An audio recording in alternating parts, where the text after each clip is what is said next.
नमस्कार दोस्तों, वॉक पे चर्चा में आप सबका स्वागत। स्वतंत्रता दिवस की सबको बहुत बहुत शुभकामनाएं।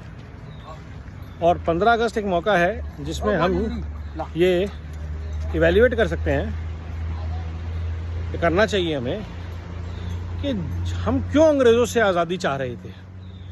और ये हर बार रिफ्लेक्ट करना चाहिए कि हम अंग्रेज़ों से आज़ादी क्यों चाह रहे थे और क्या जो आज़ादी हम पाना चाह रहे थे वो हमें मिली। हम अंग्रेज़ों से क्यों चाहते थे? क्योंकि अंग्रेज़ हमारा दमन करते थे, अंग्रेज़ हमें लूटते थे, अंग्रेज़ हमें एक दूसरे से लड़वाते थे, अंग्रेज़ों ने हमारी संस्कृति और हमारे संस्कार का नाश कर दिया था।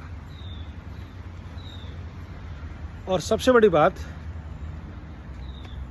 अंग्रेज़ आए ही विदेशी आक्रांता बन के थे, व्यापारी बन के आए थे और आक्रांता बन गए थे। और आज अगर हम आज़ादी के 76-70 साल बाद करें तो क्या वाकई में हमें आज़ादी मिल पाई? और यह कब मिली? अंग्रेज़ों के बाद अंग्रेज़ों के बनाए हुए गुलामों ने हमें रूल किया और लगभग सब कुछ वैसा ही चलता रहा जैसा अंग्रेज़ छोड़ गए थे। और मेरा ऐसा पर्सनल विश्वास है कि आज़ादी हमें बिना खड़ग बिना ढाल नहीं मिली। हमने उसकी बहुत भारी कीमत चुकाई है, बहुत भारी, स्वतंत्रता संग्राम में भी और विभाजन की विभीषिका में भी। तो हमें अहिंसा से तो कहीं आज़ादी नहीं मिली, अहिंसक तरीक़ों से आज़ादी नहीं मिली, बिना खड़ग बिना ढाल आज़ादी नहीं मिली, और किसी एक आदमी की रहमत से आज़ादी नहीं मिली अंग्रेज़ों से। अब बात करते हैं अंग्रेज़ों के छोड़े गए भूरे सांप से। हम सबको पता है अंग्रेज़ों ने इकोसिस्टम का निर्माण किया जिसमें सबसे पहला उनका एजुकेशन सिस्टम था, जिसमें पढ़े लिखे लोग भारत के शासक बने, भारत के नए राजा, राष्ट्रीय परिवार बने। तो हमें लगातार आज़ादी किससे चाहिए? हमें आज़ादी चाहिए गरीबी से, हमें आज़ादी चाहिए दमन की राजनीति से, परिवारवाद से, भ्रष्टाचार से, हमें आज़ादी चाहिए गुलाम की मानसिकता से जो अंग्रेज़ हमें दे गए। कि अगर आपको अंग्रेज़ी आती है, आप स्टीफेंस ऑक्सफोर्ड में पढ़े हैं, तो सिर्फ तभी आप भारत के लिए उपयुक्त हैं, भारत की सेवा के लिए, वरना आप नौकर रहेंगे। चाहे आप IAS ऑफिसर हों, आप नौकर रहेंगे,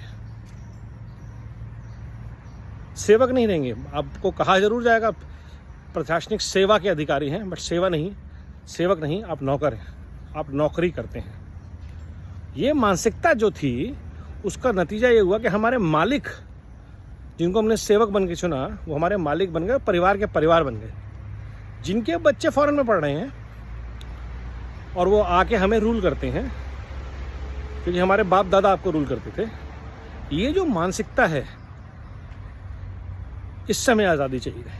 और ये आज़ादी भारत ने पहली बार परोक्ष रूप से देखी 2014 में। इसलिए मैं जब कहता हूँ कि असली आज़ादी भारत को अंग्रेज़ों और अंग्रेज़ों के गुलामों से मिली 2014 में, जब आज़ाद भारत में पैदा हुआ, आज़ाद भारत में पढ़ा लिखा, भारतीय सनातन संस्कारों से परपोषित एक व्यक्ति आया और उसने भारत को विभिन्न मिशनों से जोड़ा, जैसे स्वच्छ Bharat mission, give it up.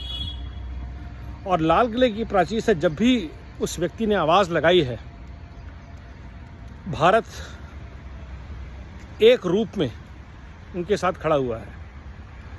आज भी देश उम्मीद कर रहा है कि मोदी जी कुछ ऐसा आह्वान करेंगे जो पूरे देश को एक नई ऊर्जा से सराबोर करे,